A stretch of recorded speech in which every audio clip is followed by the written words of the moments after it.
Hello learner, welcome to alposhiki.com। আজকের পর্বে আমরা স্মার্ট অবজেক্ট দিয়ে কিভাবে মকআপ তৈরি করে সেই বিষয়গুলো দেখব।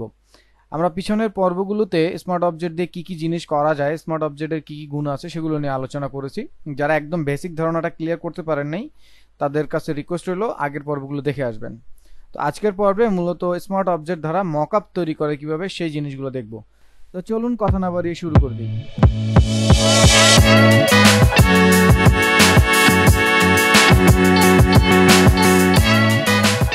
প্রথমে আমি এখান থেকে একটা বিলবোর্ড নিয়ে বেসিক কনসেপ্টটা ক্লিয়ার করার চেষ্টা করতেছি। অ্যাকচুয়ালি মকআপটা আসলে কি, মকআপটা হচ্ছে ডিজাইনের বা গ্রাফিক ডিজাইনের রিয়েলিটি একটা লুক দিয়ে প্রেজেন্টেশন করা। তো এই প্রেজেন্টেশন করতে গেলে অনেক সময় অনেক জটিল ধরনের টেমপ্লেট আমাদের এডিট করতে হয়। তো এই টেমপ্লেটগুলো অনেক সময় প্রিমিয়াম থাকে, অনেক সময় টাকা দিয়ে কিনতে হয়, অনেক সময় ফ্রি পাওয়া যায় না। তো সেই ক্ষেত্রে আমরা নিজেরা যদি একটু বানিয়ে নিতে পারি তাহলে যে কোনো ধরনের লুক দিয়ে প্রেজেন্টেশন আমরা আমাদের ডিজাইনটাকে করতে পারি। তো এই ক্ষেত্রে আপনাকে অবশ্যই স্মার্ট অবজেক্টের হেল্প নিতে হবে এবং স্মার্ট অবজেক্ট দ্বারাই আসলে মকআপ করতে হয়। এখন কেন স্মার্ট অবজেক্ট দ্বারা করবেন, যদি না করেন তাহলে কি সমস্যা হবে? তো প্রথমে আমি এখান থেকে দুটি ব্যানার নিয়ে আসতেছি। সাপোজ এই দুটি ব্যানার নিয়ে আসলাম। এখন ধরুন আমার ক্লায়েন্ট বারবার আমাকে ব্যানার ডিজাইন দিচ্ছে এবং সে দেখতে চাচ্ছে এই বিলবোর্ডের মধ্যে ব্যানারটা কেমন লাগবে। তো সেই ক্ষেত্রে আপনি যখন এই বিলবোর্ডে এই ব্যানারটা বসাতে যাবেন, সাপোজ আমি এটাকে একটু কপি করে আর একটা ডুপ্লিকেট বা কপি করে রেখে দিচ্ছি। সো আমি ধরুন একটা ব্যানার ডিজাইন শেষে আমি এই ব্যানারটা প্রতিবার এই বিলবোর্ডে বসাবো।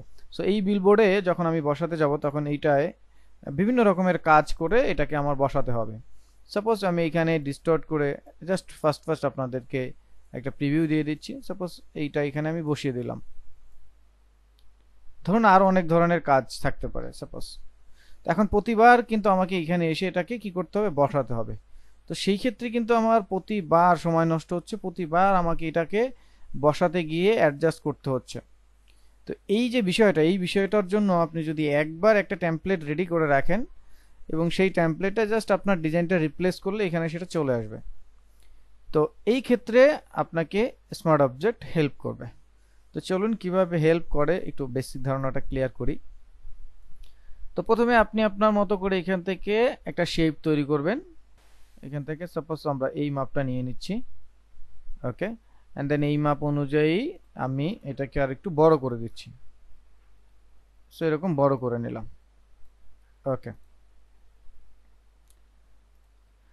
এন্ড দেন কোনো কাজ করার আগেই আপনি এটাকে যেটা করবেন, রাইট ক্লিক করে স্মার্ট অবজেক্ট করে নেবেন, convert to smart object. So smart object করে এইবার আপনার যতটুকু এডিট করা দরকার, যেভাবে করা দরকার আপনি সেটা করে নেবেন।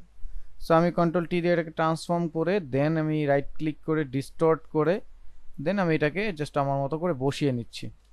সো এখানে বিভিন্ন রকমের কাজ থাকতে পারে। তো স্মার্ট অবজেক্ট করার পরে আপনি আপনার মতো বিভিন্ন ধরনের কাজ করে নেবেন।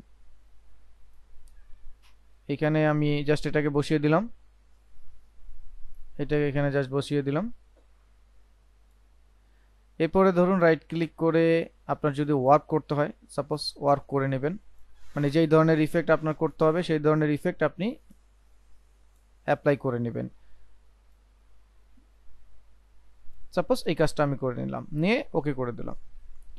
সো এখন আমার এই যে বিলবোর্ডের উপরে যে একটা শেপ, এই শেপটা আসলে আমার একটা টেমপ্লেটের মতো কাজ করবে। স্মার্ট অবজেক্টের এই গুণটা হচ্ছে এইখানে এই টেমপ্লেটটায় আমি যেই ডিজাইন বসাবো এখানে সেটা অটো ডিজাইন বা অটো বসে যাবে। তো এখন আমার কাজ হচ্ছে এই যে স্মার্ট অবজেক্টের যে থাম্বনেইল আছে এই থাম্বনেইলে ডাবল ক্লিক করা। ডাবল ক্লিক করলে দেখেন ওইখানে আমার কিন্তু এই শেপটা বাঁকা, এবড়ো থেবড়ো বিভিন্নভাবে মডিফাইড আছে, কিন্তু এইখানে দেখেন এটা কিন্তু স্ট্রেইট যেভাবে আমরা প্রথম শেপ নিয়েছিলাম সেটাই আছে। তো এইখানে আপনি আপনার ডিজাইনটা নিয়ে আসবেন। সাপোজ আমি এই ডিজাইনটা নিয়ে আসলাম। তো এইবার আমি আমার ডিজাইনটা জাস্ট এখানে যে শেপটা আছে শেপটার মতো করে জাস্ট বসিয়ে দিব। সো আমি এটাকে বসিয়ে দিচ্ছি সাপোজ, সেভাবে বসিয়ে দিলাম। তো এখন আমার যেই উইন্ডোজ নতুনটা যেটা তৈরি হলো এখানে আমি কেটে দেওয়ার সময় এখানে একটা লেখা দেখতে পাবো, সেই লেখাটাই হচ্ছে যা আপনি চেঞ্জ করছেন সেটা সেভ করবেন কিনা। তো ইয়েস আমি অবশ্যই সেভ করব, সেভ করলে ওখানে ওটা রিপ্লেস হবে। অথবা এখানে বসা অবস্থায় আপনি যদি কন্ট্রোল এস দেন, মানে সেভ করতেছেন এখানে, তো সেভ দিলাম। তো এখন আমরা যদি আগের বিলবোর্ডের যে ইমেজটা আছে সেখানে গেলে দেখতে পাবো যে দেখেন এখানে কিন্তু এটা অটো বসে গেছে। খুবই সিম্পল একটা ট্রিক্স। সেম আমি যদি আবার এখানে আরেকটা ডিজাইন নিয়ে আসি, সাপোজ এটাকে নিয়ে আসলাম, এটাকে জাস্ট বসিয়ে দিচ্ছি। সাপোজ আমি বসিয়ে দিলাম আমার মতো করে। দেন আমি কেটে দেওয়ার সময় ইএস দিলে হবে অথবা কন্ট্রোল এস দিয়ে সেভ করে দিলে হবে। সো নাও সি দেখেন আমার জাস্ট একটা টেমপ্লেট রেডি করা হলো। এখন আমি এই টেমপ্লেটে যা বসাবো রিপ্লেস করব সেটা এখানে চলে আসবে। খুবই ইন্টারেস্টিং একটা ব্যাপার। সো এটা আপনি স্মার্ট অবজেক্টের মাধ্যমে খুব সহজে করতে পারবেন। আর যদি স্মার্ট অবজেক্ট আপনি ব্যবহার না করেন তাহলে কিন্তু প্রতিবার এই কাজটা আপনাকে করতে হবে। সো যেমন আমরা আরও একটা বিজনেস কার্ডের মকআপ দেখি, যেমন এইটাকে নিয়ে আসলাম। সো আপনি চাচ্ছেন যে আপনার একটা বিজনেস কার্ড এইখানে বসবে, এইখানে বসবে। সো মকআপ তৈরি হবে, এখানে বসে একটা রিয়েল লুক দিবে। কিন্তু আপনি বারবার যদি এটাকে এডিট করতে যান তাহলে কিন্তু প্রতিবার আপনাকে সময় নষ্ট করতে হবে এবং পারফেক্ট লুক প্রতিবার নাও আসতে পারে। সো আপনি একবার একটু কষ্ট করে দেন আপনি জাস্ট নর্মালি আপনার মতো করে কি করবেন, এডিট করবেন। সো আমি এখানে একটা বিজনেস কার্ডের মাপ দিয়ে দিচ্ছি 3.5 IN টু IN। সো এটা দিয়ে ওকে করে দিচ্ছি।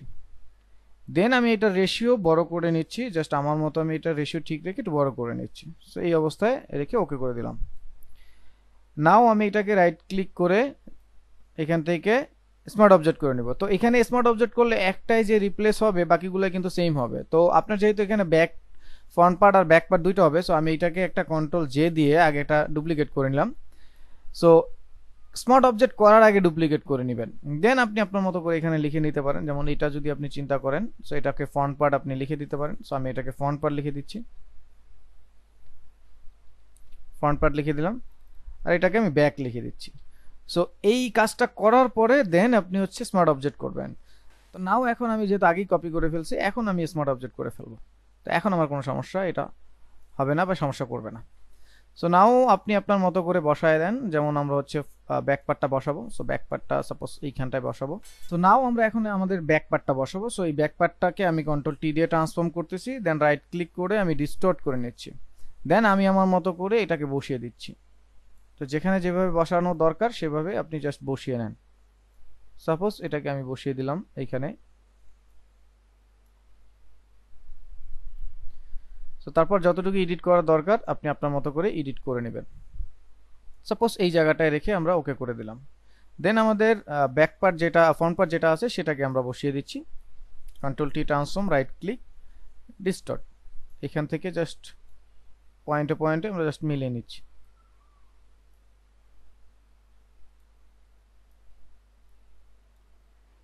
সো এটাকে জাস্ট এই পয়েন্টে মিলিয়ে নিলাম। এরপর আরো অনেক যদি কাজ আপনার মনে হয় করতে, জাস্ট করে নেবেন, কোনো সমস্যা নেই। এটা পরে আগে যে কোনো সময় করা যাবে। ওকে, এই অবস্থা করে ওকে করে দিলাম।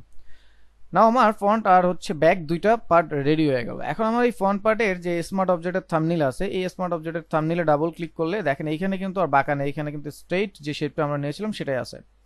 তো এইখানে আমরা আমাদের ফ্রন্ট পার্টের ডিজাইনটা নিয়ে আসবো। যেমন এটা ফ্রন্ট পার্ট। সো আমি ফ্রন্ট পার্টের ডিজাইনটা নিয়ে আসলাম। দেন আমি আমার মতো করে এই ডিজাইনটা জাস্ট বসিয়ে দিচ্ছি। ওকে, তাহলে এই অবস্থায় হচ্ছে আমি কন্ট্রোল এস দিব, সেভ, অথবা এটাকে কেটে দিব। কেটে দেওয়ার সময় জাস্ট ইয়েস দিতে হবে, মানে যা চেঞ্জ করলাম সেটা সেভ হবে কিনা। তো অবশ্যই হবে ইয়েস।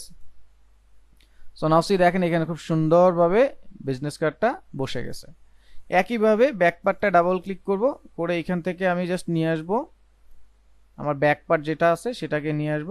দেন আমি আমার মতো করে জাস্ট প্লেস করে দিব, এন্ড দেন এটা কেটে দেওয়ার সময় ইয়েস অথবা control S, save. So now see দেখেন খুব সুন্দরভাবে বসে গেছে। এখন এই টেমপ্লেট রেডি করার পরে আপনি যে কোনো ডিজাইন এখানে জাস্ট আপনি প্লেস করে দিবেন, এটা অটো এখানে চলে আসবে। কিন্তু এটা যদি আপনি বারবার করতে চান তাহলে দেখেন কত টাইম নষ্ট হচ্ছে। তো একবার যদি আপনি করে রাখেন, বাকি আপনি যে কোনো ডিজাইন এখানে জাস্ট রিপ্লেস করলেই এটা এখানে চলে আসবে। সো এটা হচ্ছে দারুণ একটা বিষয় স্মার্ট অবজেক্টের। তো স্মার্ট অবজেক্টের মাধ্যমে আপনি এরকম সুন্দর সুন্দর মকআপও তৈরি করতে পারেন। তো এই ছিল আজকের টিউটোরিয়াল। আশা করি টিউটোরিয়ালটি ভালো লেগেছে। যদি ভালো লেগে থাকে তাহলে অবশ্যই লাইক, কমেন্ট, সাবস্ক্রাইব করবেন। তো এই বিষয়ে আরও যদি কারো কোনো কোশ্চেন থাকে তাহলে আমাদের কমেন্ট বক্সে অবশ্যই লিখে জানাবেন। আমরা আপনাদের কমেন্টের রিপ্লাই দিতে সদা প্রস্তুত থাকি। যারা এখনও স্মার্ট অবজেক্ট সম্পর্কে জানেন না তাদেরকে রিকোয়েস্ট করবো আমাদের স্মার্ট অবজেক্ট নিয়ে যে ধারাবাহিক পর্বটি আছে সেই পর্বের প্রথম থেকে দেখে আসেন। আশা করি সকল ধরনের সলিউশন আপনারা পেয়ে যাবেন। তো ভালো থাকেন, সুস্থ থাকেন, দেখা হবে নেক্সট কোনো পর্বে। ততক্ষণ পর্যন্ত বাই বাই, আসসালামু আলাইকুম।